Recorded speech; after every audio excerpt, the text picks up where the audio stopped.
Hey guys, welcome back to my channel. Guys, आप सबने कल का वीडियो देखा होगा दीदी जी का, जिसमें दीदी जी जो हैं वो ये बोल रही थी कि सच्चाई क्या है।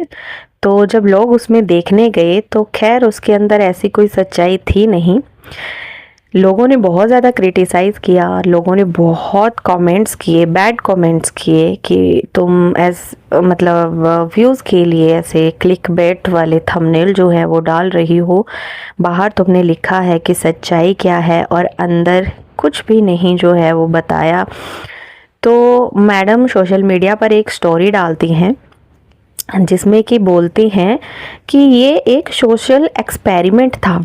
वाह दीदी वाह, मतलब यहाँ पे क्या बोलूँ मैं। सोशल एक्सपेरिमेंट कर रही थी भाई दीदी जी। और सोशल एक्सपेरिमेंट पता है किस पे कर रही थी? सब्सक्राइबर्स के ऊपर। मतलब ये अपने ही सब्सक्राइबर्स को, अपनी फैमिली वैमिली कुछ नहीं मानती, बस ये देखना चाहती थी कि भाई पब्लिक क्या सोचती है, कितना मतलब इन्होंने यहाँ पे अपने झूठ को जो है वो बहुत अच्छी तरह से बैलेंस किया है। बट हालांकि लोगों ने इनकी चालाकी पकड़ ली है कि क्या ही आप सोशल एक्सपेरिमेंट करना चाहती थी। तो इन्होंने अपने जो मतलब व्यूज़ लेने का तरीका है उसको जो है वो सोशल एक्सपेरिमेंट का नाम दे दिया। क्योंकि दीदी जी का कहना है कि तुम लोगों के दिमाग में एक ही चीज़ जो है वो भरी रहती है हर वक्त, और इसीलिए तुम्हें ये लगता है कि अगर मैं व्लॉग बना रही हूँ तो मैं कुछ ना कुछ बोलूँगी। गाइस, मैं पहले ही बोल चुकी हूँ कि अब मैं कुछ नहीं बोलूँगी, मेरी लास्ट वीडियो थी, अब मैं कुछ नहीं बोलूँगी, है ना। इस तरीके से दीदी जो है वो स्टोरी पे बोलती हैं स्नैपचैट में। तो सोचने वाली बात यहाँ पे ये है कि क्या ये सच में सोशल एक्सपेरिमेंट था? जी नहीं, ये सोशल एक्सपेरिमेंट नहीं था। ये सिर्फ और सिर्फ इतना था कि दीदी जी के पास कुछ नहीं था व्लॉग बनाने के लिए, कुछ भी नहीं था। और इसीलिए बारिश हो रही थी तो पहले ये बेटे को लेके नीचे गई कि चलो थोड़ा सा 2-3 मिनट का व्लॉग बन जाएगा बारिश के बहाने। और उसके बाद ये ऊपर आई, इन्होंने चिकन बनाया या जो भी बनाया, इन्होंने क्या चिकन रोल बनाया था, क्या बनाया था, ठीक है। तो थोड़ा सा इनका वो व्लॉग जो है वो मतलब बन गया। बाकी इनके पास कुछ था नहीं। अब इनको पता है कि मैंने व्लॉग में ऐसा कुछ करी नहीं हूँ, मैं कहीं घूमने नहीं गई हूँ, घर में भी मैं कुछ ऐसा नहीं करी, तो मैं क्या डालूं। ठीक है, तो जो डाला इन्होंने, अब जाहिर सी बात है अगर उसमें नॉर्मल अपना रूटीन बनाते बोल दिखाती या फिर ये लिखती कि भाई मैंने कुकिंग करी या कुछ भी, तो मुझे नहीं लगता कि व्यूज आते, है ना। और क्योंकि आप लोग देख ही सकते हो कि दीदी जी के व्लॉग्स जब ये कंट्रोवर्सी थोड़ा सा कम हो गई थी तो 30K 35K मतलब इतने व्यूज तो हमारे भी आ जाते हैं। हमारे तो अभी 1K सब्सक्राइबर भी नहीं है, तो इतने व्यूज हमारे भी आराम से आ जाते हैं किसी किसी वीडियो पे। ठीक है, तो सोचने वाली बात यहाँ पे ये है कि इतना बड़ा चैनल होने के बावजूद 20K 30K व्यूज आ रहे थे। इसीलिए दीदी जी को जो है वो कंट्रोवर्सी करने की सूझी कि चलो छेड़ते हैं। और जो छेड़ा तो फिर सामने वाला तो छिड़ गया, अब छिड़ गया तो फिर भुगतो उस चीज को। तो ये बात थी। और रही बात कि भाई सोशल एक्सपेरिमेंट कुछ नहीं था, मैडम को पता था कि सामने जो है वो सेकंड पार्ट आ गया है, ठीक है, और बहुत कुछ उसमें बताया गया है। तो अब जाहिर सी बात है कि लोगों के दिमाग में ये रहेगा कि भाई सुफियान ने वीडियो बनाई है तो शायद निदा कोई रिप्लाई करे या निदा कुछ बोले। तो ये ऑटोमेटिक होता है लोगों का, ठीक है। अगर तुम नॉर्मल व्लॉग डालती तो कसम से कोई तुम्हारा व्लॉग देखने भी नहीं आता, ठीक है। जो तुम्हारे कुछ चंद चाहने वाले हैं वही आते, एंड अदरवाइज बाकी लोग तुम्हें देखने नहीं आते। तो तुम्हें पता था कि सामने जो है वो पार्ट 2 आया है, तो लोगों को ये इंतज़ार रहेगा कि मैं कोई रिप्लाई करूं।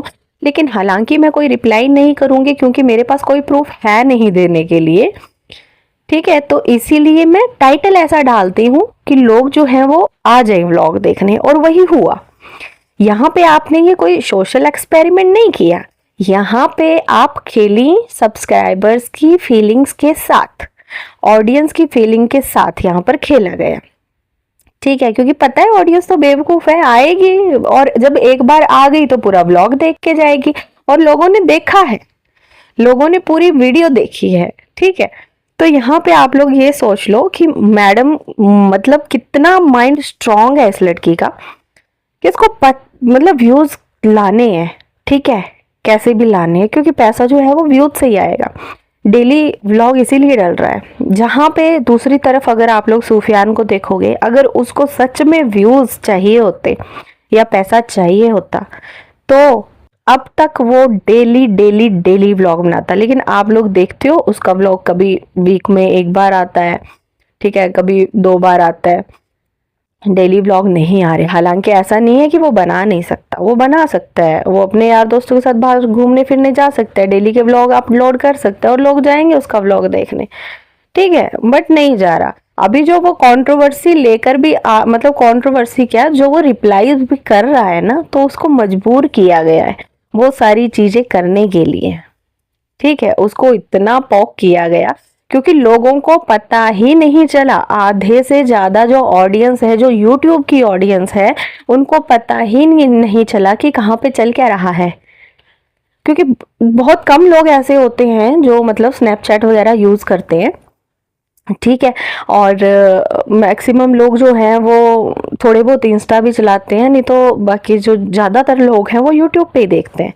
अब यूट्यूब पे मैडम कुछ बोलती नहीं थी, हालांकि किसी किसी वीडियो पे जो है वो कहीं कहीं पे टॉन्ट मार देती थी, लेकिन वैसे खुल के कुछ नहीं बोलती थी। लेकिन डेली स्टोरीज पे, वहाँ पे स्नैपचैट पे डेली डेली डेली डेली लगता था सामने वाला ये करी, ये सामने वाले ने वो करी, है ना, तो ये कुछ ना कुछ चलता रहता था, चलता रहता था।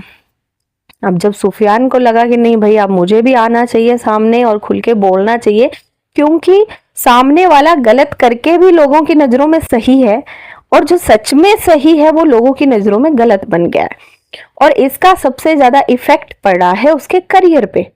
उसका करियर क्या है? Social media. लेकिन सोशल मीडिया पर उसको इतना डिफेम कर दिया गया कि कोई ब्रांड उसको अपना वो देने के लिए तैयार ही नहीं है, कोलैब करने के लिए तैयार ही नहीं थी, और जो कोलैब करने के लिए तैयार हुई उन्होंने 2 घंटे के अंदर उनसे जो है वो पोस्ट हटवा दी सूफियान से। तो सोचो मतलब कितना उसको जो है वो इफेक्ट करी होंगी ये चीजें, है ना। रही बात प्रूफ्स की, तो सुफियान बोल ही रहा है कि भाई प्रूफ्स और भी आएंगे, 3rd पार्ट आएगा तो देखते हैं। और मैडम अपना उस पे तो डाल ही रही थी स्टोरीज पे, मतलब तुमको बोलना भी है और तुमको बोलना भी नहीं है। तो मैडम ने बीच में एक स्टोरी डाली थी जिसपे कुछ डोनाल्ड ट्रम्प वगैरह की कोई बात चल रही थी कि सीरीज आ गई है, मतलब सीरीज आ गई है गाइस, 2nd पार्ट आ गया है, ऐसे करके। तो वो इनडायरेक्ट तरीके से वो टोंट तो सुफियान के लिए ही था, है ना। फिर कह रहे मैं तो पता नहीं किस चीज का नाम लिया उन्हें, भाई मुझे समझ नहीं आया कि मैं तो उनकी बात कर रही थी, आप लोग क्या समझे गाइस। और एक बात और आप लोगों ने नोटिस की होगी कि भाई मैडम का एटीट्यूड नेक्स्ट लेवल हो चुका है, बट ये एटीट्यूड भी नहीं है, ठीक है, अगर मैं सीधे सा कहूँ ना, ये एटीट्यूड नहीं होता, ये ओवर एक्टिंग होती है। Over confidence, over acting madam की बिल्कुल साफ साफ झलकती है। आप जो है वो थंबनेल पे फोटो देखना, आजकल मैडम भाई सूफियान हिजाब उतारने के लिए बोलता था, लेकिन अभी तो मैडम खुद अपने कपड़े उतार रही हैं। अब यहाँ पे कुछ लोगों को बुरा लगेगा, कपड़े उतारने से मेरा मतलब यहाँ पर ये है कि मैडम का अबायाज उतर गए हैं, मैडम एक नॉर्मल जो है वो लूज कपड़े पहनती थी, अब वो धीरे धीरे धीरे धीरे टाइट हो रहे हैं, ठीक है, अब वो प्रॉपर फिगर बॉडी की शेप जो है वो दिखाई जा रही है। और वेस्टर्न ड्रेस के नाम पे जो है वो मतलब इसकी dressing sense zero, civic sense है जीरो सेंस है, बिकॉज ये जो वियर कर रही है बिल्कुल भी अच्छा नहीं लग रहा, और ऊपर से हिजाब। तो यहाँ पे मुझे थोड़ा सा एक चीज़ खटकी कि कहाँ हैं वो लोग जो ज़रा ज़रा सी बात पे जो है वो लोगों के ऊपर फतवे निकालने के लिए रेडी हो जाते हैं। तो जो मैडम ये कर रही हैं अभी, ये मुझे लगता है कि मुस्लिम कम्युनिटी के खिलाफ है ये चीज़ें। खैर मुझे इस पे ज़्यादा नहीं बोलना चाहिए, बट ये मेरा पॉइंट ऑफ व्यू है जो कि मैं अपनी पब्लिक के साथ शेयर कर रही हूँ। आपको अच्छा लगे बुरा लगे मुझे कमेंट ज़रूर करना है, ठीक है, बिकॉज मैं मुस्लिम कम्युनिटी से नहीं हूँ, ठीक है, और अगर मैं कोई बात रख रही हूँ, अगर किसी के सेंटिमेंट्स हर्ट होते हैं तो आप मुझे बताना, लेकिन जहाँ तक मुझे नॉलेज है और जहाँ तक मुझे पता है कि हिजाब करने का मतलब आप लोगों को बहुत अच्छे तरीके से पता है, अपने आप को ढकना होता है, अपने सिर को ढकना होता है, अपने सीने को ढकना होता है। मैडम सिर तो ढक रही हैं बिकॉज मे भी इनके आगे के हेयर ना हो, जिसकी वजह से ये, बट चलो ये भी कोई बड़ा रीज़न नहीं है, क्योंकि आज के टाइम में बंदा हेयर कट ऐसा करवा सकता है कि वो चीज़ें कवर हो सकती हैं। बट फिर भी लोग ऐसा बोलते हैं कि इसके हेयर नहीं है इसलिए दुपट्टा रखती है सिर पे। मैं ये कहूँगी कि अगर तुमने सिर पे दुपट्टा रखा है तो एक तो उसको हिजाब का नाम मत दो, और अगर तुम्हें नहीं करना है तो उसको पूरा ही उतार दो। ऊपर तुम हिजाब लगा रही हो सिर पे और नीचे तुम अपने कपड़े देखो कैसे डाल रही हो, तो ये सीधा सीधा जो है ना वो हिजाब का अपमान है। ठीक है, किस किस को ये बात मतलब सच लग रही है कि नीचे तो ये पूरा फुली वेस्टर्न ड्रेस डाल रही है और ऊपर सिर पे इसने हिजाब लेके रखा है। मैं तो खैर उस चीज़ को हिजाब नहीं मानती, बट जो लोग मानते हैं और वो भी हिजाब रख के ही, मतलब सोच के ही रख रही है सिर पे दुपट्टा, तो वो सही नहीं है ना। तो यहाँ पे हम तो चलो बोल देते हैं, लेकिन जो इनके खुद के अपने आसपास के लोग हैं उनको बोलना चाहिए ये चीज़ें जो ये होते हैं ना, क्या बोलते हैं, धर्म के संरक्षक या जो भी, मतलब जैसे ऐसी कम्युनिटीज़ वगैरह बनी होती है ना, कुछ संस्थाएं वगैरह। अच्छा, संस्था से मुझे याद आया कि इसको मुस्लिम वेलफेयर एसोसिएशन का प्रेसिडेंट बनाया गया है। तो ये क्या प्रेसिडेंट बनने लायक है ये मैडम? क्यों? क्योंकि ये खुद क्या कर रही हैं, एक तो ये चलो मान लेते हैं ये इतनी बड़ी इन्फ्लुएंसर है और ये दूसरों को इन्फ्लुएंस कर रही है ऐसे हिजाब लगाने के लिए। इस हिजाब का क्या फ़ायदा लगाने का, बताइए आप लोग मुझे। और ऊपर से नीचे वेस्टर्न्स कपड़े डाल रही है, ऊपर हिजाब लगा रही है, तो मुझे नहीं लगता कि वो चीज़ें सही है जैसे बाकी और लोग करते हैं। और सारी मुस्लिम कौम जो है वो एक साथ होके मतलब उनके खिलाफ लड़ने के लिए तैयार हो जाती है। तो एटलीस्ट मुझे लगता है कि इन मोहतरमा को भी समझाना चाहिए कि अगर हिजाब रखना है तो प्रॉपर रखो, नहीं तो हटा दो उस चीज़ को, क्योंकि उस चीज़ का कोई फ़ायदा है नहीं रख के, है ना, कि तुम बस सिर ढक रही हो अपना, बाकी पूरी बॉडी तुम शो कर रही हो। तो ये चीज़ जो है वो गलत है। यहाँ पे खैर हम लोग ज़्यादा कुछ नहीं बोल सकते, लेकिन हाँ, जो मुस्लिम वर्ग के लोग हैं, जो मुस्लिम कम्युनिटी के लोग हैं, वो ज़रूर अपनी अपनी राय जो है वो यहाँ पे रख सकते हैं, बोल सकते हैं, और मैडम के ब्लॉग में कमेंट्स भी कर सकते हैं इन चीज़ों से रिलेटेड। इसको बोलो कि अगर करना है तो ढंग से करे, उसका इज्जत करे, सम्मान करे, ठीक है। ये कोई मतलब फैशन की चीज़ नहीं है, जो हिजाब है वो फैशन की चीज़ नहीं है, ठीक है। इसके पीछे जो है वो औरत की इज्जत, मतलब बहुत बड़ा हाथ है ना। समझ रहे हो आप मैं क्या कहना चाहती हूँ यहाँ पे। तो चलो मैं इस बात को ज़्यादा नहीं बढ़ाऊंगी, लेकिन समझना चाहिए आप लोगों को, और मैडम को भी समझाना चाहिए, ठीक है। तो आप कमेंट्स कर सकते हैं, वैसे तो काफ़ी सारे कमेंट्स आते भी हैं इनके व्लॉग में कि भाई हिजाब प्रॉपर से लिया करो, सही किया करो, बट मैडम को कोई फ़र्क पड़ता नहीं है। तो जब मैडम को फ़र्क नहीं पड़ता है तो आप लोग देखना छोड़ दो, ठीक है। क्योंकि जब उनको ही फ़र्क नहीं पड़ता आप लोग क्या बोल रहे हो क्या नहीं बोल रहे हो, तो मुझे नहीं लगता कि आपको उनको देखना चाहिए। क्योंकि हमारी आने वाली जो जनरेशन है, मान लो हमारे बच्चे जो लड़कियां हैं आगे को 13-13, 14-14 साल की, तो वो ऐसे इन्फ्लुएंसर्स की वीडियो देख के इन्फ्लुएंस होती हैं और वो भी यही सोचती हैं कि यार हम भी ऐसे ही हिजाब करें, है ना। तो क्या ये सही है? आप लोग मुझे कमेंट करना। और हाँ, एक और बात कि उम्रा जाके आने के बाद जो है वो इंसान मतलब सुन्नती हो जाता है, और ये रहता है उसका कि थोड़ा सा अपने आप में थोड़ा चेंजेस करे काफ़ी सारी चीज़ों को लेकर के।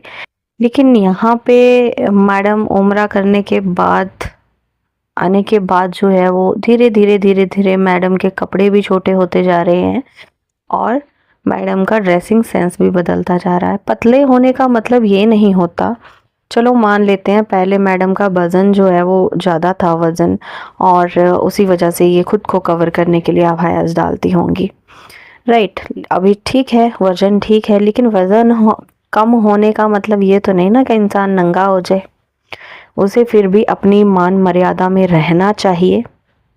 और वैसे जहाँ तक इस लड़के की मैंने सोच देखी है, तो ये लग्ज़री लाइफ़स्टाइल जीने वाली और एक ज़ेनज़ी वो लाने वाली अपने अंदर, समझ रहे हो आप लोग, कि उस तरीके की ये लड़की है। और इसको मतलब वही है कि बड़े-बड़े काम करने हैं, बड़े-बड़े काम इन द सेंस कि इसको सब कुछ हाई चाहिए, high society, high profile, high वो, और खुद को ये अभी उसी उसमें ढालने की कोशिश कर रही है।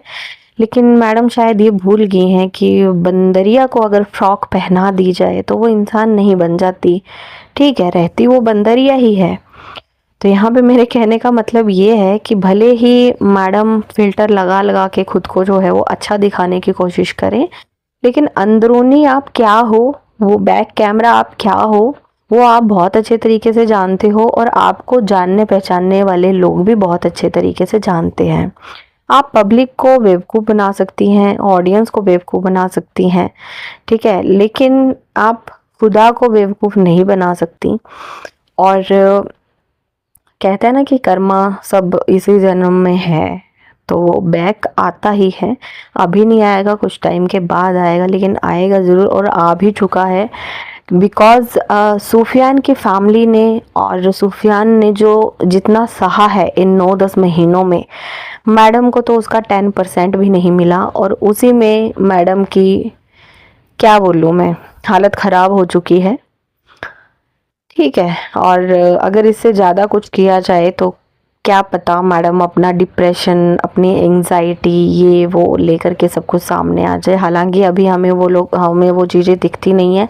पहले मैडम का कमर दर्द नहीं जाता था, लेकिन अभी मैडम को कोई कमर में दर्द नहीं रहता। उस टाइम पे जब भी काम करने का टाइम आता था मैडम का कमर दर्द रहता था, लेकिन अभी आप लोग देख ही सकते हो भाई, अभी कोई दिक्कत नहीं है, कोई प्रॉब्लम नहीं है, कोई एंग्जाइटी नहीं, कोई डिप्रेशन नहीं। अच्छी बात है, होना भी नहीं चाहिए इंसान के अंदर, नहीं होना चाहिए, ठीक है, मान लेते हैं नहीं होना चाहिए। बट अगर तुम खुद के लिए अच्छा सोच रही हो ना कि हाँ मुझे ये चाहिए, मुझे वो चाहिए, मुझे ऐसी लाइफ जीनी है, मुझे वैसी जीनी है, तो उस लाइफ को जीने के चक्कर में सामने वाले का इतना नुकसान मत कर दो कि फिर वो लाइफ तुम्हें मतलब रास ना आए। समझ रहे हो बात को? ठीक है, तो फ्रेंड्स वीडियो काफ़ी ज़्यादा लंबी हो गई और मेरी डेली वीडियोस लंबी हो रही हैं, इसके लिए माफ़ी चाहूँगी। चलिए गाइस, मिलते हैं अपनी नेक्स्ट वीडियो में, तब तक आप सब अपना ख्याल रखिएगा। Bye bye.